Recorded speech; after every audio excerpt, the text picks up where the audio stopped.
땅에서 꽃이 떨어지면 슬퍼져 그냥 이 길을 지나가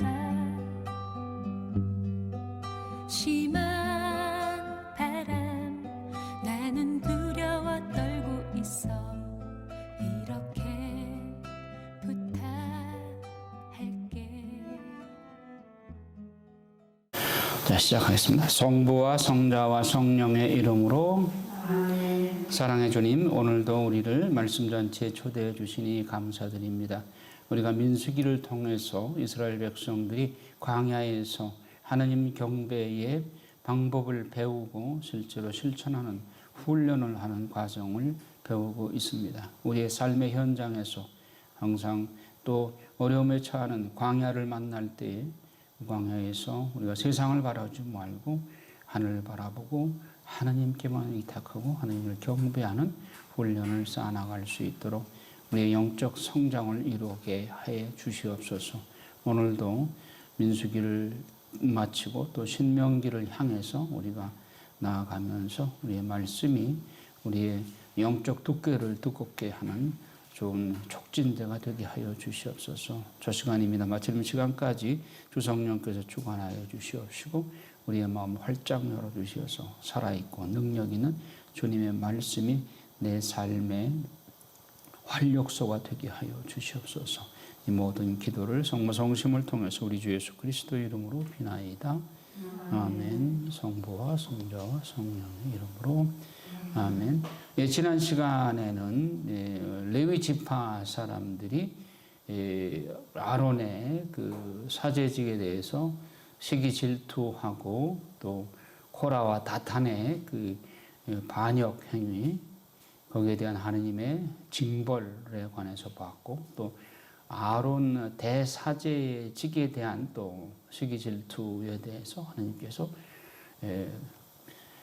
그들의 그 지팡이를 다 이렇게 하느님 앞에 내놓고 어느 사람의 지팡이가 참 사제직에 적합한가에 대해서 하느님께서 심판을 내리시고 아론의 지팡이에만 싹이 나도록 하심으로써 아론 대사제의 정당성을 인정해 주시는 그런 민수기 17장을 보았습니다. 오늘 이제 18장으로 넘어가서 사제와 레위인의 직무에 대해서 보도록 하겠습니다.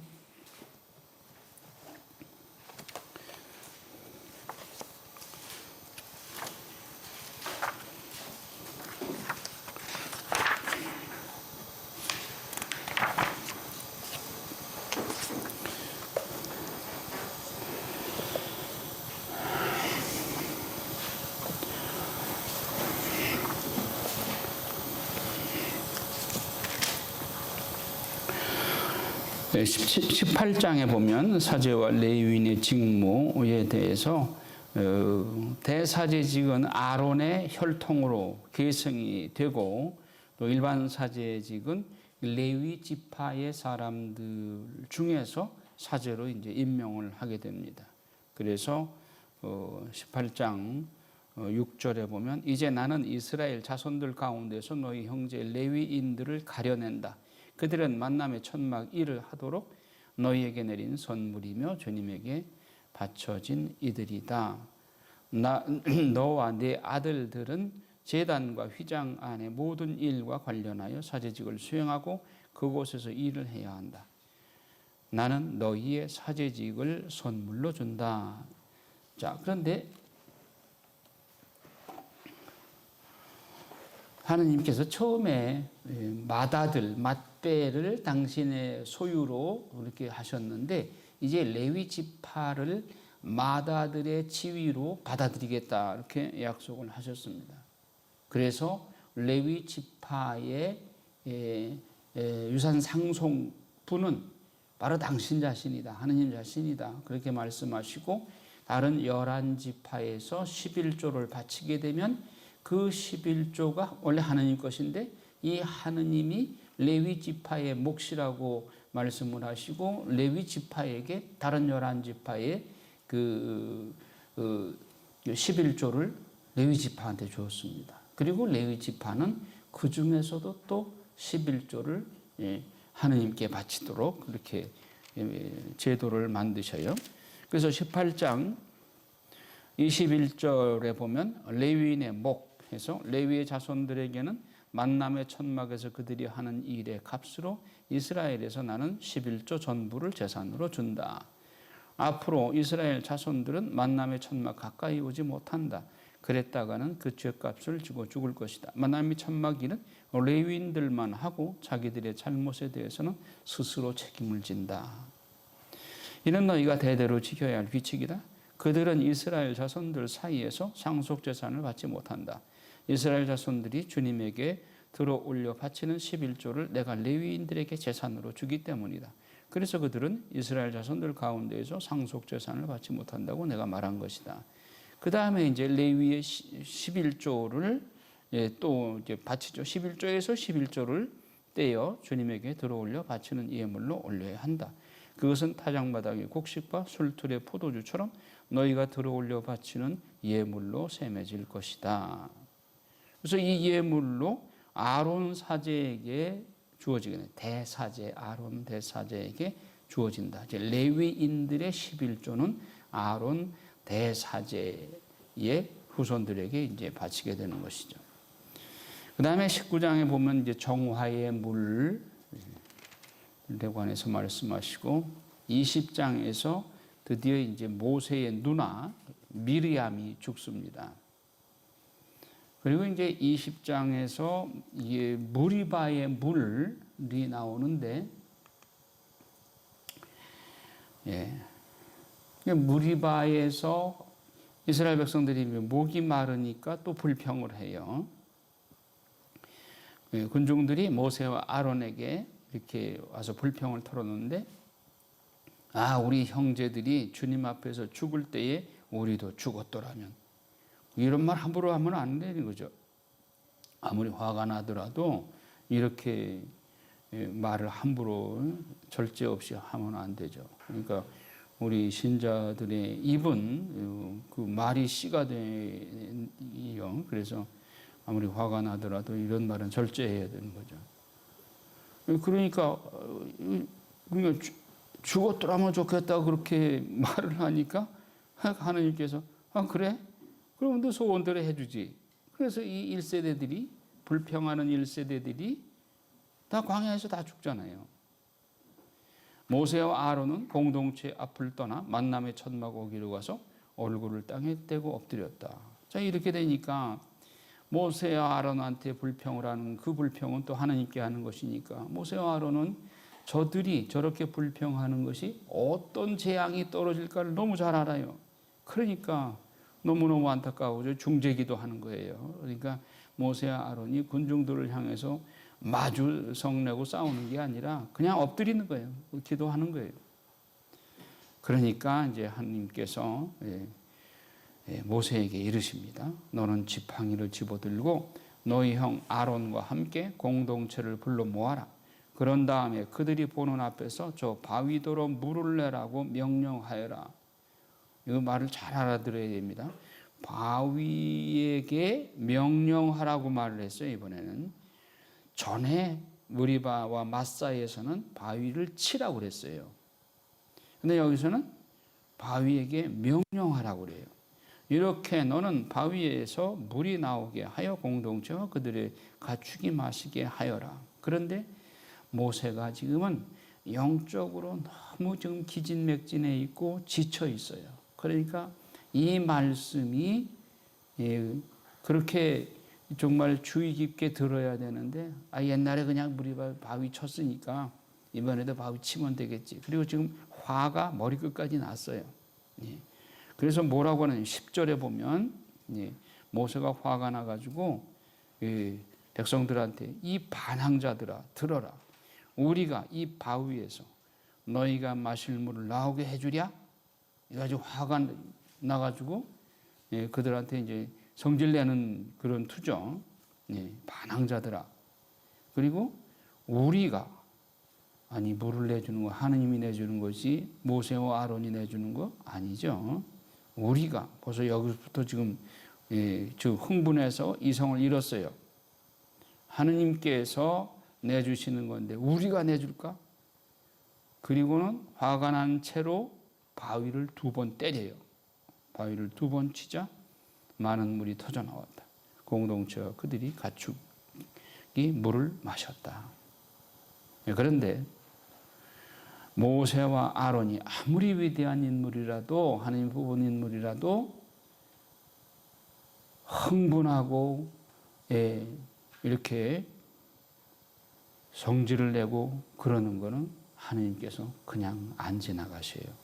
주님 12절에 뭐라고 그러시는가 하면 주님께서 모세와 아론에게 말씀하셨다. 너희는 나를 믿지 않아 이스라엘 자손들이 보는 앞에서 나의 거룩함을 드러내지 않았다. 그러므로 너희는 내가 이 공동체에게 주는 땅으로 그들을 데려가지 못할 것이다. 아이고, 이건 참 모세한테는 천추한인 거죠. 그렇게 오매불망 40년 동안 이 백성들을 오매불망 그냥 이끌고 꿈에도 그리던 젖과 꿀이 흐르는 땅 가나안 복지에 들어가기를 그렇게 열망했는데 요 한번 이렇게 화를 내고 흥분을 하다 보니까 하나님께서 너 나를 믿지 않고 이스라엘 자손들이 보는 앞에서 나의 거룩함을 드러내지 않았기 때문에 가나안 땅에 못 들어간다고 해요. 그러니까 모세로서는 여기서 아주 너무너무 후회 막심한 실수를 한 거죠. 이것이 이스라엘 자손들이 주님과 시비한 무리바의 물이다. 주님께서는 이 물로 당신의 거룩함을 드러내셨다. 자, 이게 요 사건 때문에 모세가 가나안 복지에 들어가질 못해요. 자, 그런데 신명기에 가면 모세가 하나님한테 사정사정해요. 그래도 한번 저를 들어가게 해주십시오. 가나안 땅에. 몇 번이나 사정을 하느냐? 5번이나 해요. 그런데 하나님은 한번 결심하시면 얄짤 없어요. 모세는 정말 하나님께서 칭찬하듯이 나와 얼굴을 맞대고 대화를 했던 유일한 사람이다. 전무후무한 그런 사람이고 모세는 겸손한 사람이었다.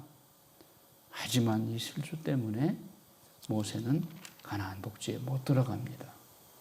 자, 이걸 볼 때 우리가 하느님을 무한히 자비하시고 무한히 사랑이 많으시고 그러니까 우리가 아무리 죄를 저질러도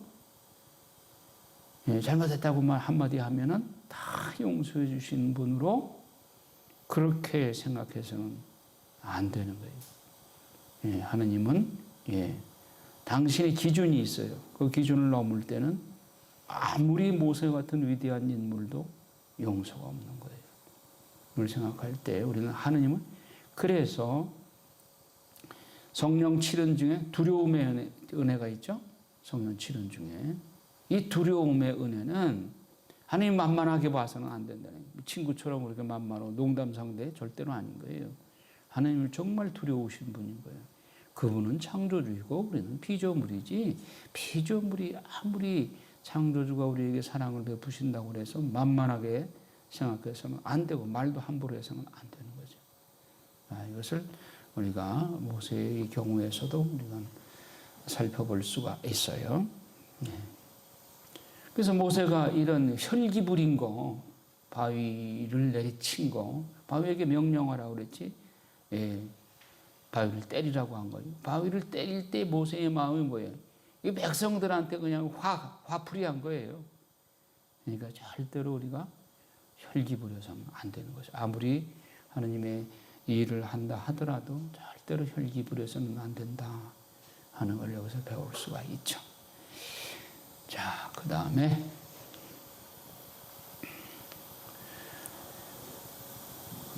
그 순수한 광야에서 일어난 이 사건을 민수기에서는 13장부터 20장 13절까지 무리바의 물 여기까지가 순수한 광야에서 이스라엘 백성들이 체험한 그 내용인 거예요.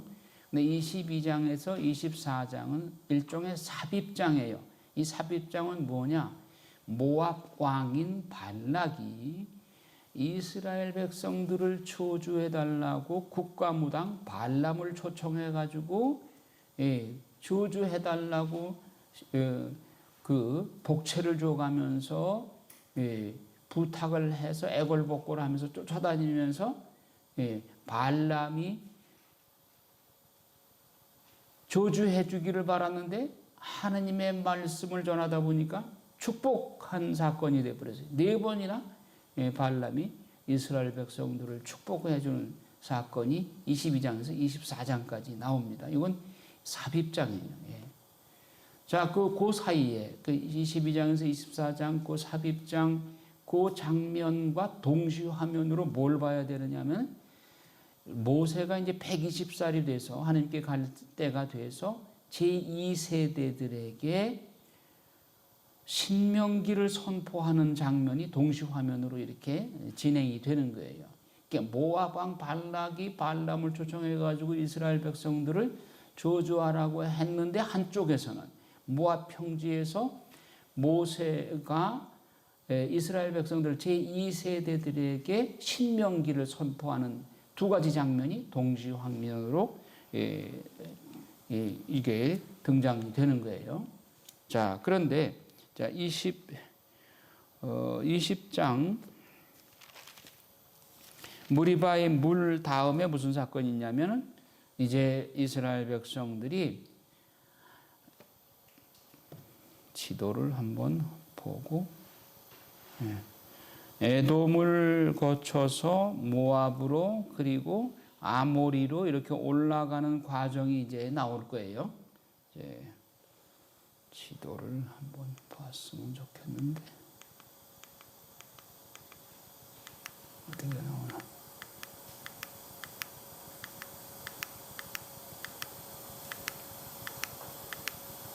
너무 많이 나가네.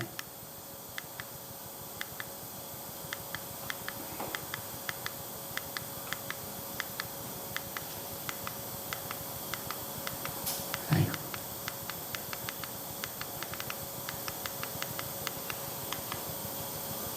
그렇지. 보이시나?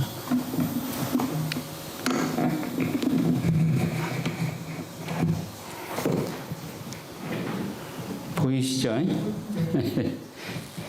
자, 출애굽 과정에서 지금 모세 오경 전체를 이제 여행기식으로 이렇게 설명을 좀 해보겠습니다. 여기 고센 땅에서 제1년 1월 14일 날 파스카, 1차 파스카를 지내고 쭉 출발을 하죠. 그래서 바알 추번까지 도착해서 여기서 홍해 바다를 건너고 마라로 해서 엘림으로 해서 여기 신광야에 도착해서 시나이 광야까지 도착을 합니다. 이 기간이 2달밖에 안 걸려요. 1년 3월 14일 날 여기 도착을 하게 되는 겁니다. 그런 다음에 이제 모세한테 여기서 성막을 만들어라. 그래서 9개월 반 동안 성막을 만들어서 제2년 1월 1일 날 성막 봉헌식을 하죠. 성막 봉헌식을 한 다음에 하나님께서 지성소에서 만남의 천막에서 모세를 불러들여서 율법을 주시죠. 그것이 바로 레위기죠. 레위기를 주신 다음에 그 다음에 제2년 1월 14일 날 2차 파스카를 지내죠. 이게 민수기 9장이죠. 그 다음에 제2년 2월 1일 날 제1차 민수를 하죠. 그래서 백성 수를 헤아려 보니까 12지파를 다 합쳐 보니까 60만 3,550명 1차 민수를 끝냈어요. 그리고 제2년 2월 20날 여기서 출발을 합니다. 카데스 바르네아를 향해서 출발을 합니다. 요 내용이 민수기 10장 11절에 나오죠. 그래서 하느님이 낮에는 구름 기둥으로 밤에는 불 기둥으로 인도하시면서 불 기둥과 구름 기둥이 멈추는 곳에서 이스라엘 백성들이 멈추고 다시 출발하면 다시 출발하고 하나님께서 인도하시는 대로 그대로 따라서 이렇게 카데스 바르네아까지 도착합니다. 여기가 가나안 복지인 거예요. 여기가. 예. 그런데 이쪽으로 하나님께서 인도하신 까닭은 바로 쳐올라가는 얘기예요. 바로. 그런데 이스라엘 백성은 그래도 한번 정탐을 하고 와야 안전하지 않습니까? 그래서 그러면 정탐해라. 12지파의 대표 12명을 뽑아가지고 올려보냈어요. 갔다가 40일 만에 오더니만은 막 포도송이 하나가 너무 커가지고 두 사람이 어깨에 둘러매고 오는 거예요. 장대를 끼워가지고. 그러면서 여기는 참 정말 젖과 꿀이 흐르는 땅인데, 그런데 여기 민족들이 필리스티아 민족들 거인족, 나필족의 후손들이 살고 있습니다. 우리들은 거기에 비하면 메뚜기 떼에 불과합니다. 그들이 보기에도 그럴 겁니다. 하면서 못 갑니다. 그런 거예요. 10명이. 그래서 여호수아와 칼렙만큼은 우리가 하나님께서 도와주시면은 우리가 갈 수 있습니다. 하지만 10명이 반대하니 어떻게 해요? 종과 부족이죠. 그래서 10명이 또 자기 지파에 가가지고 그냥 불평을 덜어놓으니 이 고생을 해서 우리가 여기까지 왔는데 기껏해야 이 자이언트 거인족한테 우리가 다 맞아 죽게 되겠다고. 우리가 괜히 여기까지 와가지고 이집트에서 차라리 노예살이 하더라도 먹기는 제대로 잘 먹었지 않느냐 하면서 불평을 털어놓고 자기 지파의 대표들이 자기 지파에 가가지고 저 불평하니까 백성들은 대표들이 그렇게 얘기하면 같이 불평을 하기 시작합니다. 모세가 너무너무 안타까워가지고 그런데 하나님께서 진노하시죠.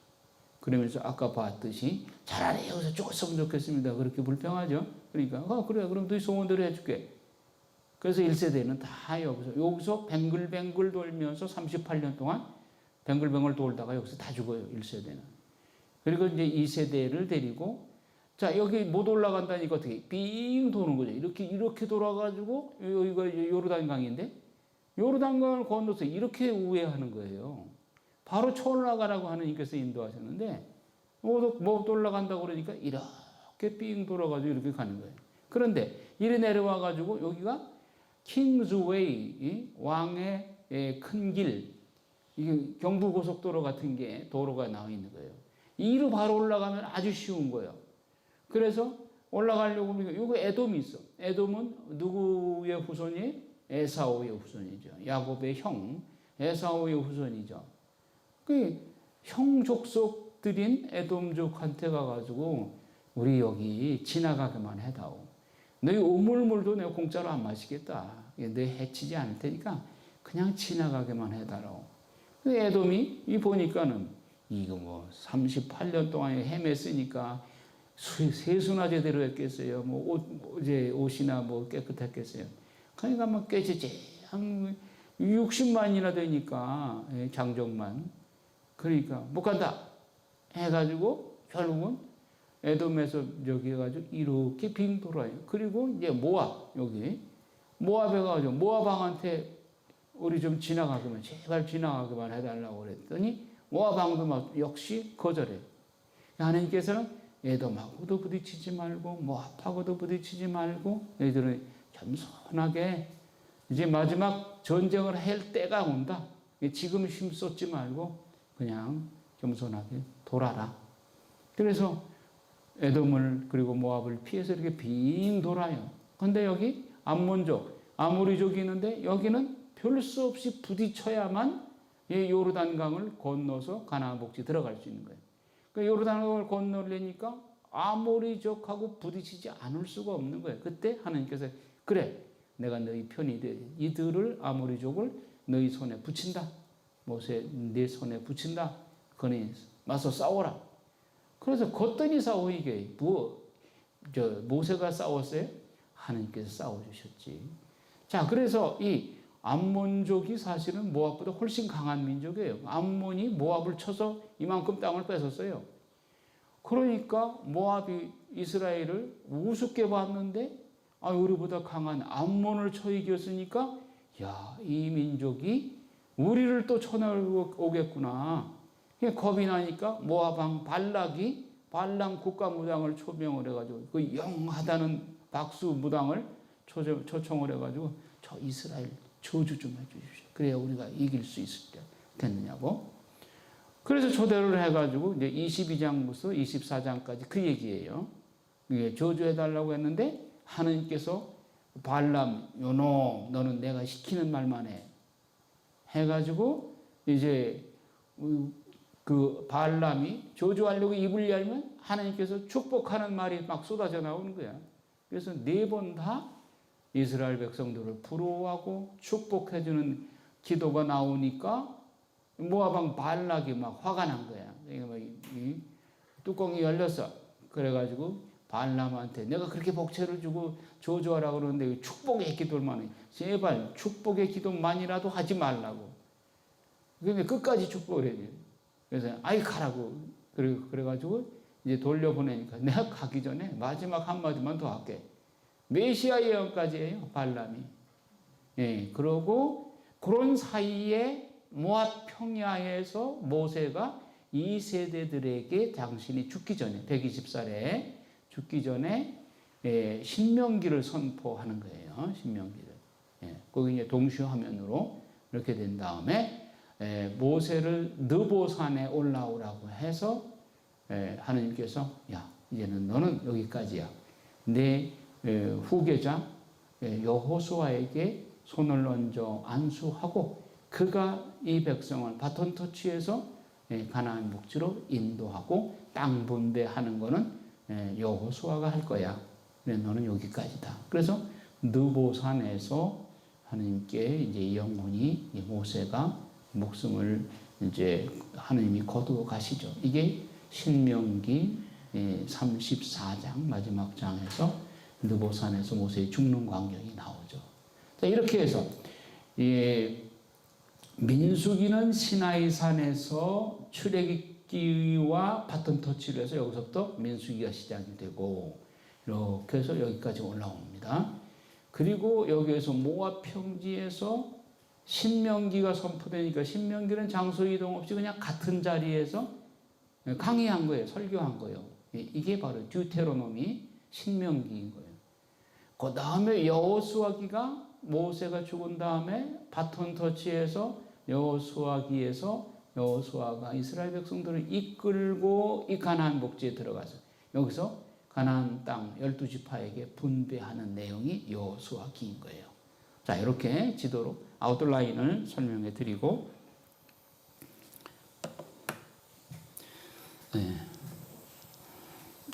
다시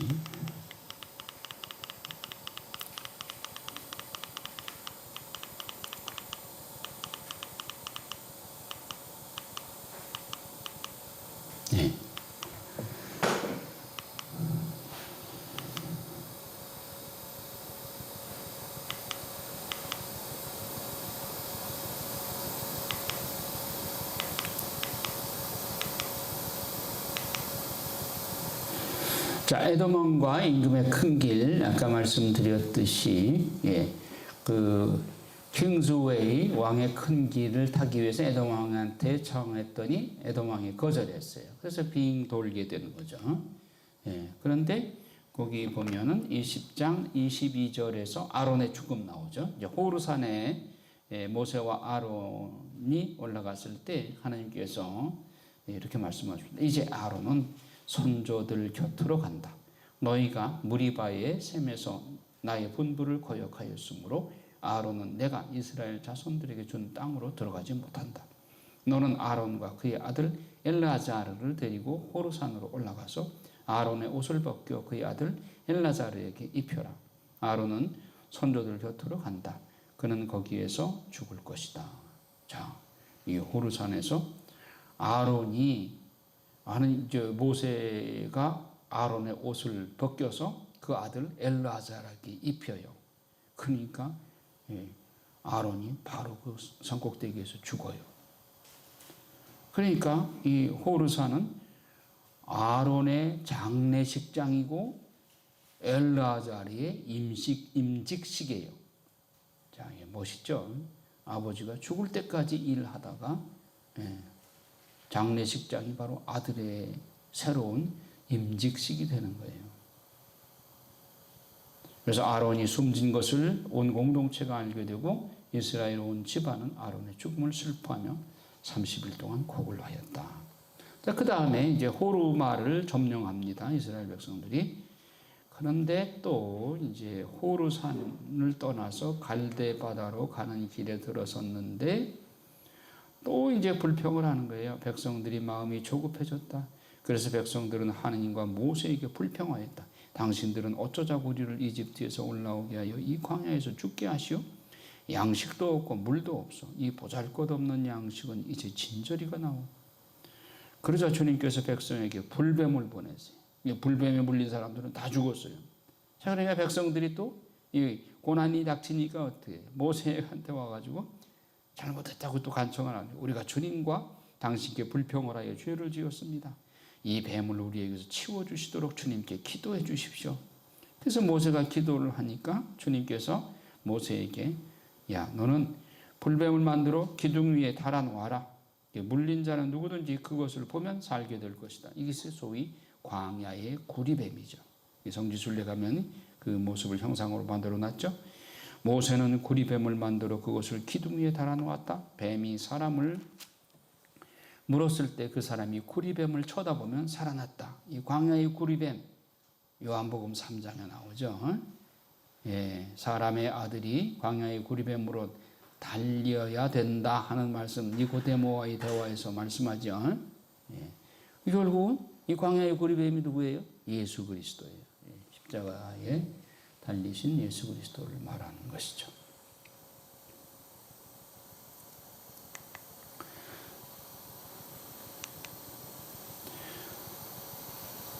자, 광야의 구리뱀은 십자가상의 예수님이다. 요한복음 3장. 예. 자, 그 다음에 이제 21장으로 넘어가면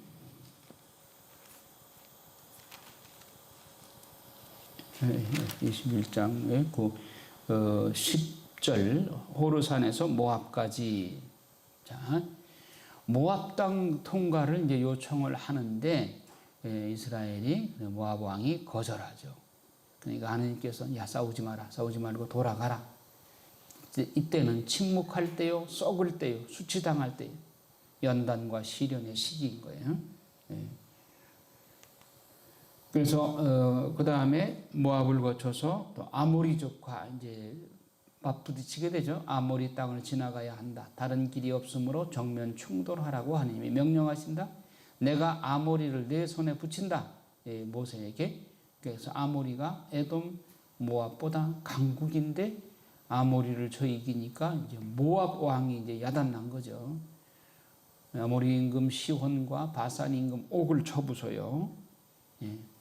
아모리인의 임금 시온이 이스라엘이 자기 영토를 통과하는 것을 거절하자 하느님의 도움으로 쳐부수고 아모리 땅을 점령하고 바산 임금 옥을 공격하여 바산 지역도 점령하게 됩니다. 그렇게 되니까 이제 22장에 이제 모압 왕이 발락이 이제 초조해지는 거죠. 우리가 문전박대하고 못 간다고 막았는데 우리보다 강한 아모리족을 쳐 이겼으니 저놈들이 우리한테 복수하러 올 것이다. 그래서 모압 왕이 전전긍긍하면서 이제 발람 부당하게 저들을 저주해 달라고 부탁을 하는 거죠. 모압 왕 발락이 겁을 먹고 국가무당 발람을 불러서 이스라엘을 저주해 달라고 하지만 발람은 하나님의 말씀밖에는 전할 수 없다고 하며 이스라엘을 오히려 축복해 줍니다. 메시아 예언까지 합니다. 자, 아까 말씀드렸듯이 동시화하면 두 가지인데 산에서는 지금 발락이 발람을 불러서 이스라엘을 저주해 달라고 하는 사건이 벌어지고 있고 한편으로 모압 평지에서는 모세가 제2세대들에게 신명기를 선포하는 내용이 소개되고 있어요. 자, 발람과 나귀 그 22장 22절 이하에 보면 이 발람이 나귀를 타고 가는데 나귀가 자꾸 뭐 길바닥이 주저앉기도 하고 밭으로 피하기도 하고 그래요. 그래서 얘가 왜 이러나 하고서 자꾸 나귀를 때리는 거예요. 그랬더니 나귀가 입이 열려가지고 왜 나를 그렇게 때립니까? 내가 한 번이라도 주인한테 뭐 반항한 적이 있습니까? 그런 적 없지. 근데 왜 오늘 이렇게 피하냐? 그랬더니 그때서야 발람의 눈에 이 천사가 나타나서 가로막고 있는 것이 보인 거예요. 아, 나귀가 이걸 보고 그랬구나 하는 걸 깨달은 거죠. 예, 하느님이 나귀를 통해서 발람을 하느님이 시키는 말만 하도록 조정을 하고 마귀 공격 방법은 이제 끝자락을 보여주고 정면 공격하지 않아요. 끝자락, 언저리, 주변 이런 것을 보고서 이스라엘을 저주하라고 이렇게 발락이 발람을 데리고 다니면서 저주해 달라고 부탁을 하죠. 네. 하지만 이제 발람의 입에서 나오는 말은 하느님께서 주신 말씀만 전해야 되기 때문에 축복의 말씀으로 이렇게 나가게 되죠. 23장에 보면 발람의 첫 번째 신탁, 이 신탁의 내용 7절 보면 발락이 아람에서 모압의 임금이 동방의 산악지방에서 나를 데려왔다. 와서 나를 위하여 야곱을 저주해 주어 와서 이스라엘에게 악담해 주어 하느님께서 저주하시지 않은 이를 내가 어찌 저주하랴. 주님께서 악담하시지 않은 이에게 내가 어찌 악담하랴. 나는 그를 바위 위 꼭대기에서 바라보고 언덕에서 굽어본다. 보라, 홀로 서 있는 저 백성, 이스라엘을 말하는 거죠. 그들은 자신을 여느 민족들 가운데 하나로 여기지 않는다. 누가 먼지처럼 많은 야곱의 자손들을 헤아릴 수 있으리요. 누가 먼지 구름 같은 이스라엘의 수를 셀 수 있으리요. 나도 올곧은 이들처럼 죽을 수 있다면 내 종말도 그들과 같을 수 있다면. 이스라엘이 부럽다는 거예요 지금 발람이. 발락이 이 말을 들으니까 이 저주하는 게 아니라 오히려 부러워하고 축복해 주는 거예요. 아니 당신은 나에게 무슨 짓을 한 거예요. 내 원수들을 저주해 달라고 당신을 데려왔는데 당신은 도리어 축복을 한 것이 아닙니까? 그러자 발람이 저야 주님께서 제 입에 넣어주시는 말씀만 조심스럽게 전해야 하지 않겠습니까? 이렇게. 그러니까 이제 발락이 발람을 두 번째로 다른 데로 또 데리고 가는 거예요. 예. 나와 함께 다른 곳으로 가서 그곳에서 그들을 바라보십시오. 그리고 저주해 주십시오. 예. 그래서 피스가 꼭대기로 올라갔어요. 그래서 저주해 주기를 기다리고 있는데 발람의 입에서 나오는 말이 발락아 일어나 들어라. 칩보르의 아들아 나에게 귀를 기울여라. 하나님은 사람이 아니시오 거짓말하지 않으시고 인간이 아니시오 생각을 바꾸지 않으신다. 그러니 말씀만 하시고 실천하지 않으실 수 있으랴. 이야기만 하시고 실행하지 않으실 리가 있으랴. 보라 나는 축복하라는 지시를 받았으니 그분께서 강복하신 것을 내가 되돌릴 수 없다. 야곱에게서는 아무 재앙도 찾아볼 수 없고 이스라엘에게서는 아무 불행도 볼 수 없다. 주 그들의 하느님께서 그들과 함께 계시고 임금님께 환호하는 소리가 울려 퍼진다. 네. 그러면서 이제 야곱을 두고 이스라엘을 두고 말하리라. 하느님께서 무엇을 하셨는지 보라. 암사자처럼 일어나고 숫사자처럼 일어서는 백성을 짐승을 잡아먹지 않고서는 잡은 짐승의 피를 마시지 않고서는 눕지 않는다. 이스라엘이 이렇게 굉장한 민족이라는 거죠. 발락이 가만히 듣고 보니까 또 칭찬을 하는 거예요. 그래서 화가 나가지고 발락이 그들을 저주하지도 말고 축복하지도 마시고 차라리 축복이나 하지 마십시오. 저주는 안 해도. 이런 거예요. 그러니까 발락이 또 대답해요. 주님께서 일러주시는 것 밖에는 아무 말도 내가 하지 못한다고 내가 말씀드리지 않았습니까? 발락이 이번 또 다른 데로 푸오르 산 꼭대기로 데리고 가서 이번에 꼭 저주를 해달라고 그렇게 초청을 합니다. 그런데 발람의 입에서 나오는 말은 계속 더 점입가경이죠. 24장 3절에 보면 보호해야 될 발람이 말이다. 열린 눈을 가진 사람이 말이다. 하느님의 말씀을 듣는 이의 말이다. 전능하신 분의 환실을 보고 쓰러지지만 눈은 뜨이게 된다. 야곱아 너희 천막들이 이스라엘아 너희 거처가 어찌 그리 좋으냐 하면서 부러워해요. 예. 그들의 왕국은 위세를 떨치리라. 그들은 이집트에서 이끌어내신 하느님은 그들에게 들소의 뿔 같은 분이시다. 그들은 자기들에게 맞서는 민족을 집어삼키고 그 뼈를 짓부수며 화살로 쳐부수리라. 웅크리고 엎드린 모습이 숫사자 같고 암사자 같으니 누가 그들을 일으켜 세우랴. 너희에게 축복하는 이는 복을 받고 너희를 저주하는 자는 저주를 받으리라. 이게 점입가경인 거예요. 그러니까 발락이 화가 그냥 머리끝까지 났어요. 발람에게 화를 내면서 손바닥을 치면서 발람에게 말하기를 나는 원수들을 저주해달라고 당신을 불렀어. 그런데 보시오. 당신은 이렇게 3번씩이나 그들에게 축복해 주었어. 그러니 이제 당신 고향으로도 물러가시오. 나는 당신을 극진히 대우해 주겠다고 했지만 보다시피 당신의 대우를 받는 것을 주님이 막아버렸어. 그러니까 발람도 나는 은과 금을 10,000금을 준다 해도 나 하나님이 주시는 말씀 이외에 다른 것은 전할 수가 없습니다. 나도 가겠습니다. 돌아가겠습니다. 그런데 이제 저는 제 백성으로 돌아갑니다. 자, 뒷날에 마지막으로 저 백성이 임금님의 백성에게 어떻게 할 것인지나 마지막으로 알려주고 떠나겠습니다. 그게 네 번째 신탁이에요. 이건 아주 메시아 예언까지 하는 거예요. 보로의 아들 발람의 말이다. 열린 눈을 가진 사람의 말이며 하느님의 말씀을 듣고 지극히 높으신 분의 지식을 아는 이의 말이다. 전능하신 분의 환시를 보고 쓰러지지만 눈은 뜨이게 된다. 나는 한 모습을 본다. 그러나 지금은 아니다. 나는 그를 바라본다. 그러나 가깝지는 않다. 야곱에게서 별 하나가 솟고 이스라엘에게서 왕홀이 일어난다. 이게 메시아 왕권을 말하는 거예요. 벌써 여기에 민수기에서 메시아 예언이 나와요. 그는 모압의 관자놀이를 셋의 모든 자손의 정수리를 부수리라. 에돔은 속국이 되리라. 이대로 이루어지죠. 예수님 오기 전에 벌써 에돔 멸망하고 모압도 멸망하고 그렇게 되죠. 자, 이렇게 해서 24장까지 세 번째, 네 번째 신탁. 자, 그런데 이제 25장에 가면 이스라엘이 푸오르에서 우상을 섬기다.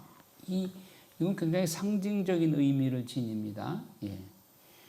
그러니까 푸오르의 신 바알의 멍에를 매다. 자, 이스라엘 사람 중에서 모압 여자들과 불륜을 저지르는 일이 벌어지게 돼요. 이것은 그냥 상징적인 의미를 지니는데 영적인 분류는 우상 숭배죠. 그러니까 이스라엘 백성 중에 가나안 땅에, 그러니까 그 지역에 우상, 바알 신을 섬기는 사람이 생긴다는 것이죠.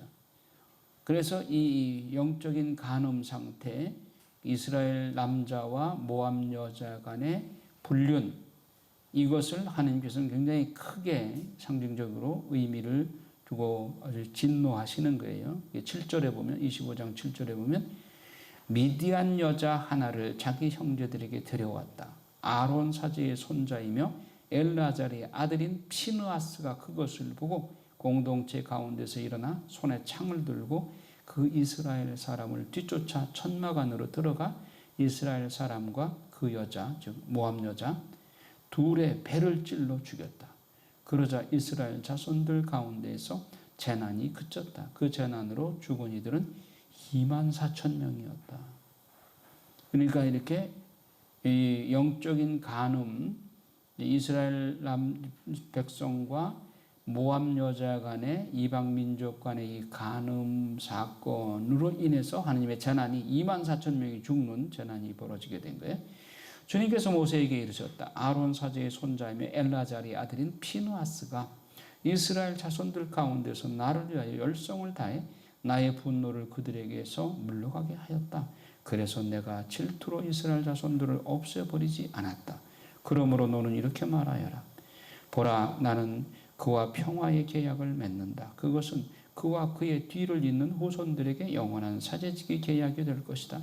그가 자기 하느님을 위하여 열성을 다하고 이스라엘 자손들을 위하여 속죄의 의식을 거행하였기 때문이다.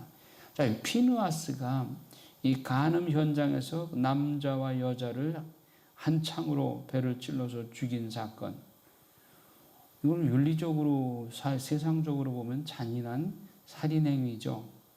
그러나 하느님의 영적인 이 간음이라는 면에 있어서는 이 피느하스를 하나님이 칭찬을 하시는 겁니다. 피느하스 이 대사제죠. 아론의 손자이죠. 엘라자리의 아들 피느하스. 그래서 이 피느하스의 영성이라고 그래요. 이것을. 그런데 이 후대에 소위 열혈당원이 바로 피느하스의 정신을 이어받았다고 해서 열혈당원이 나오게 되는데, 그 열혈당원이 나중에는 조금 변질이 되는데,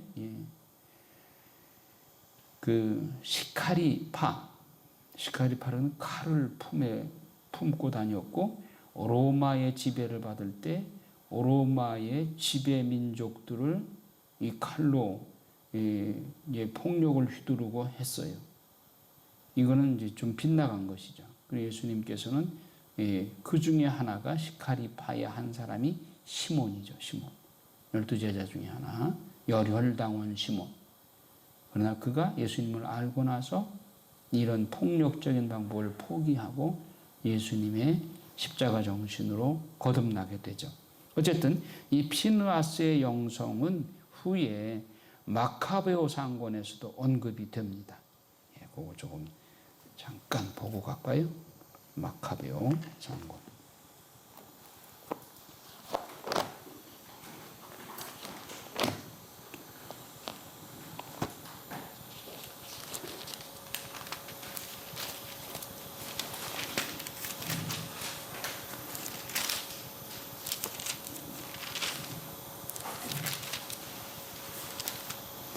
마카베오 상권 2장 26절 보세요.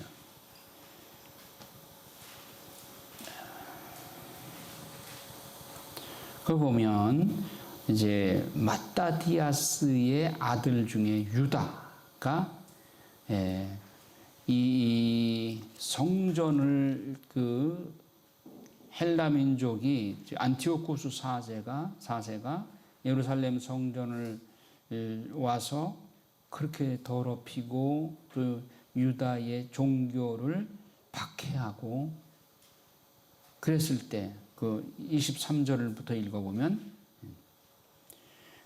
마따디아스가 이제 이래서는 안 된다. 우리가 여기서 이렇게 그냥 골쪽만 해서는 안 된다. 그래서 막 그 종교 개혁을 일으키려고 그 연설을 해요.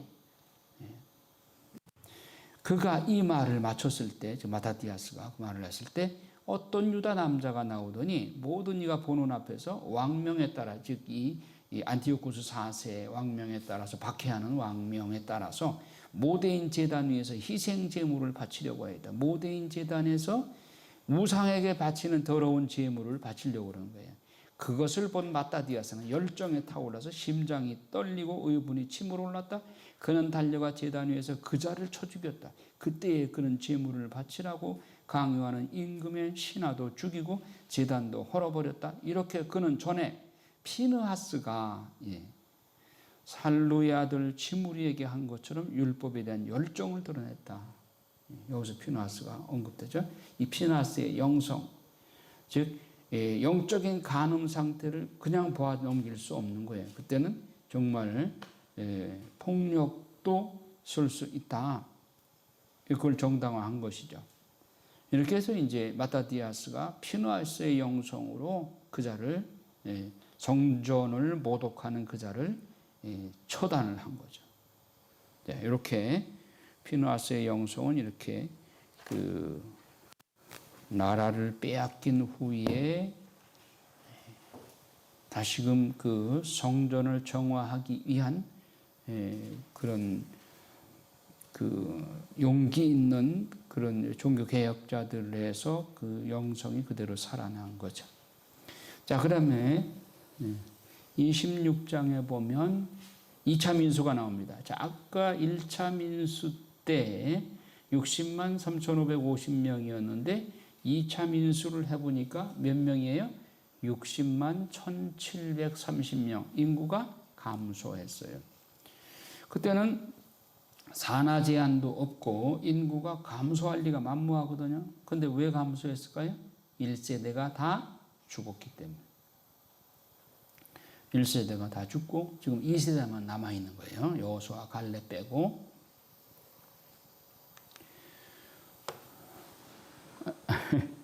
여러분 책에는 있으니까 한번 지파별로 인구수 오늘 이제 책에서 보시고 그 다음에 이제 26장 57절에 보면 레위인들의 두 번째 인구조사. 레위 지파는 항상 수가 적어요. 그것은 레위 지파는 항상 영적으로 항상 정의 편에 서기 때문에 군중들이 잘못 나갈 때 그건 안 그렇습니다. 그래서는 안 됩니다. 하고 불의에 대해서 항거하다가 많이 치명을 했어요. 순교자가 많이 나왔어요. 그래서 레위 지파는 항상 수가 적었어요. 자, 27장에 보면 딸의 유산 상속권 얘기가 나오고 또 여호수아가 모세의 후계자로 임명이 되다. 그리고 28장에는 주님께 바치는 제물, 일일 번제물, 안식일에 바치는 제물, 매달 초하룻날에 바치는 제물, 파스카 제사, 이건 다 법 규정에, 율법 규정에 관한 내용이죠. 또 주간절에 바치는 제물, 그리고 29장에 보면 신년제에 바치는 제물, 신년제는 일곱째 달 초하루를 나팔절이라고 그러죠. 나팔절. 그리고 속죄일, 대속죄일, 일곱째 달 초열을, 이것을 대속죄일이라고 그러죠. 초막절은 7월 일곱째 달 15일부터 일주일 동안, 이것을 초막절이라고 한다. 우리나라 달력으로 보면, 양력으로 보면 대개 10월 달이 돼요.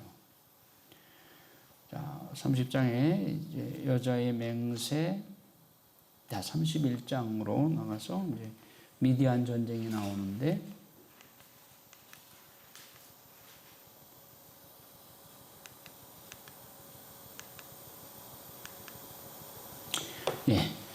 미디안과의 전쟁은 마지막 전쟁이에요. 근데 이것도 영적으로 아주 중요한 의미를 지녀요. 25장에 아까 간음 사건, 푸오르의 간음 사건과 관련을 지은다면 이제 악습의 뿌리를 뽑는 것이 간음 사건인데 25장에. 근데 이제 영적 성장의 최종 단계에서 하느님과 합일의 단계에 이르기 위한 영적 전쟁이 미디안과의 전쟁입니다. 즉 이방 민족과의 전쟁입니다.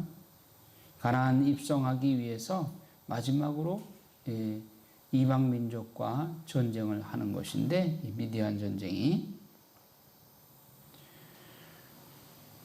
그래서 모세가 마지막으로 이제 그 이스라엘 백성들을 정화시키는 거예요. 그러면 미디안과 싸워서 이겼을 때 사람들을 어떻게 해야 되느냐? 거기 보면 16절에 보면 너희가 여자들을 모두 살려두다니 푸오르에서 그 일이 일어났을 때 발람의 말에 따라 이스라엘 자손들에게 주님을 배신하게 하여 주님의 공동체에서 재앙이 내리게 한 것이 바로 이 여자들이다. 그러니 이제 아이들 가운데 남자는 다 죽여라. 남자와 잠자리를 같이 하여 사내를 아는 여자도 모두 죽여라. 다만 남자와 잠자리를 같이 하지 않아 사내를 안 일이 없는 여자아이들은 너희를 위하여 살려두어라. 그리고 너희는 이래 동안 진영 밖에 머물러야 한다. 사람을 죽였거나 살해된 자의 몸에 닿은 이는 너희만이 아니라 너희 포로들까지 사흘째 되는 달과 일회째 되는 날에 자신을 정화해야 한다. 또 너희는 모든 옷가지, 모든 가죽 제품, 염소, 털로 짠 모든 것, 나무로 만든 모든 것도 정화해야 한다. 가나안 복지에 들어가기 전에 마지막으로 정화하는 거예요. 정화 과정. 이건 육신적인 물리적인 정화만이 아니라 영신적인 정화도 함께 말하는 거예요. 그러니까 우리는 그 물리적인 어떤 현상만을 보고 그걸로 끝날 것이 아니라 그래서 영신적으로 어떤 상징적인 의미가 있는가 이걸 봐야 되는 거예요. 32장에 가면 요르단강의 동편, 아까 아모리족을 쳐 이겼죠. 가장 강한 민족 아모리족을 이겼으니까 그 밑에 모압족도 같이 쳐 이긴 거예요. 그리고 에돔족 같이 병합시킨 거예요. 그러면 그 에돔족, 모압족, 아모리족의 영토를 이스라엘이 차지한 거예요. 그럼 거기에 주둔군이 있어야 될 거 아니에요. 그래서 세 지파한테 이 땅을, 요르단강 동편 땅을 땅 분배하는 겁니다. 루벤 지파, 가드 지파, 므낫세 반쪽 지파한테 이 지역들을 나눠주는 거예요. 가나안 복지로 넘어가기 전에, 요르단강 서쪽으로 넘어가기 전에 동편 땅을 미리 점령했으니까 이 땅들을 세 지파에게 나눠주는 거예요. 자, 루벤 지파, 가드 지파, 므낫세 반쪽 지파. 므낫세 반쪽 지파라는 말은 동편에 반쪽을 주고 서편에 가서도 므낫세 지파에는 반쪽을 또 줘요. 왜? 양쪽에 나눠 있는 거예요. 동서에. 네. 그 다음에 33장에 이집트에서 요르단에 이르는 여정. 그래서 이집트에서 요르단까지 어디를 거쳐서 어디에 진을 치고 어디에 진을 치고 이걸 쭉 번호를 매겨봐야 몇 번까지 나오는가? 41번까지 나오고 가나안 복지가 42번째예요. 그러면 여러분 마테오복음의 예수님의 족보 한번 볼까요?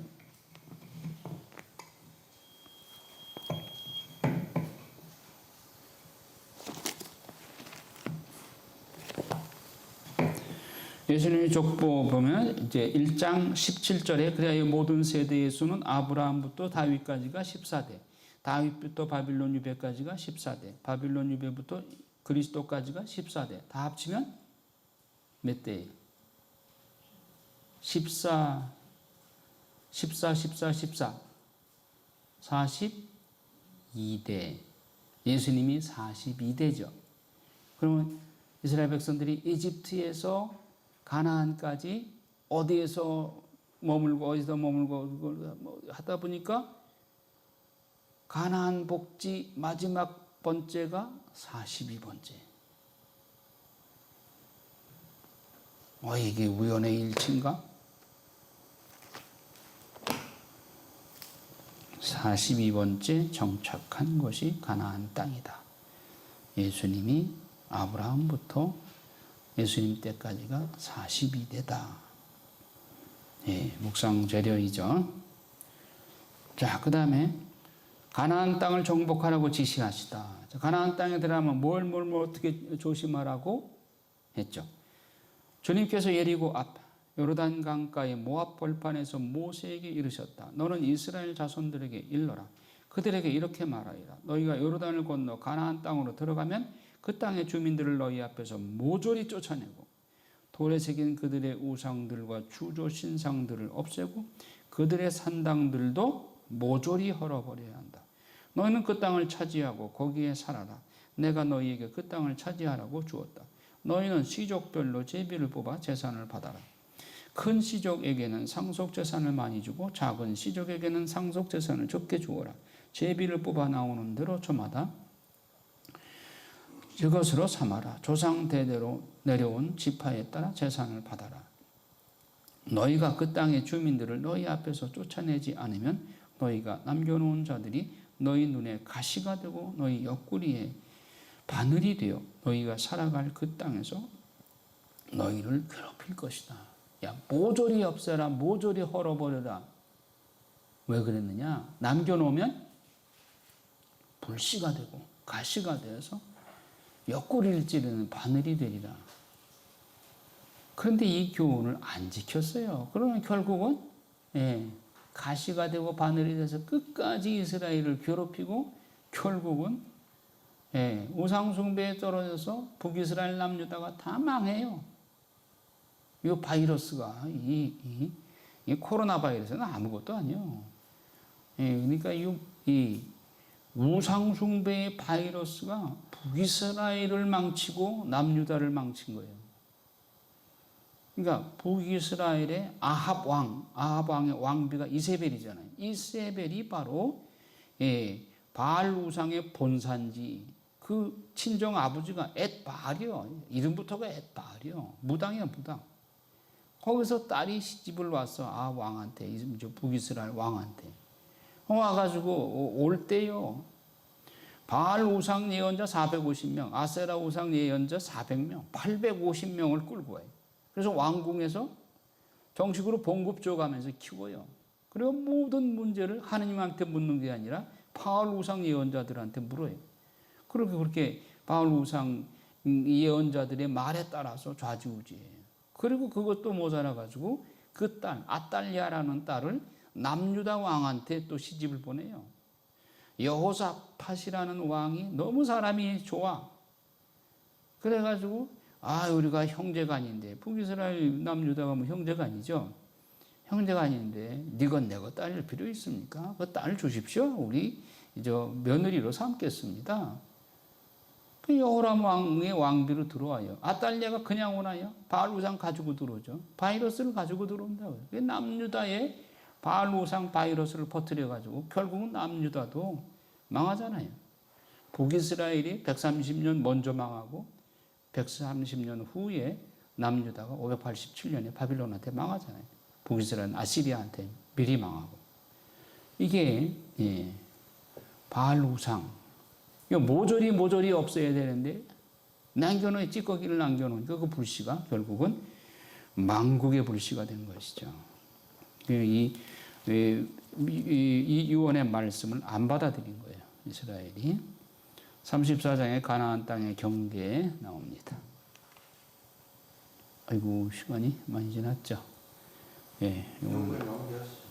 요거까지 마무리. 그래요. 가나안 땅의 경계 소유지 분배 책임자들은 엘르아잘의 사제와 여호수아에게 맡겼고 35장에는 레위인들에게 줄 거주지를 42개 성읍을 만들어서 42개 성읍. 그러니까 레위인들은 상속분이 없다고 그랬죠.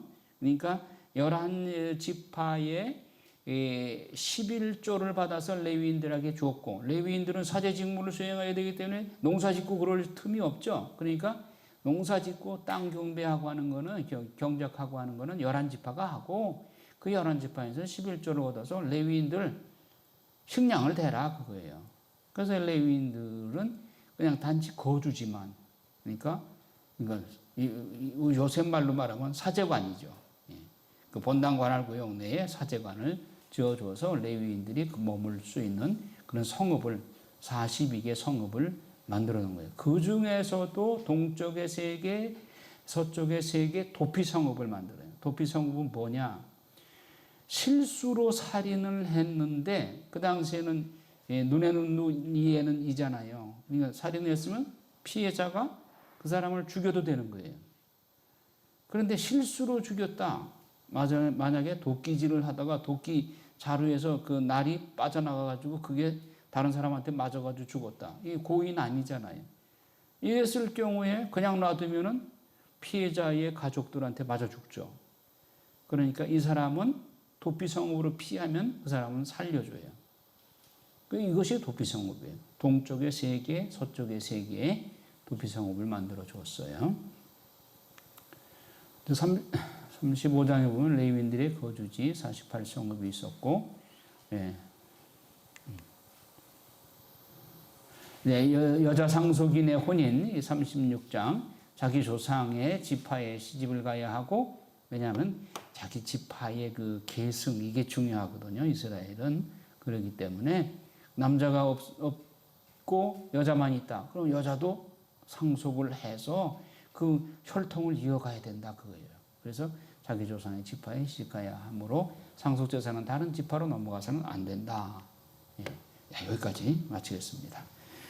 영광의 성부와 성자와 성령께 10분 쉬겠습니다.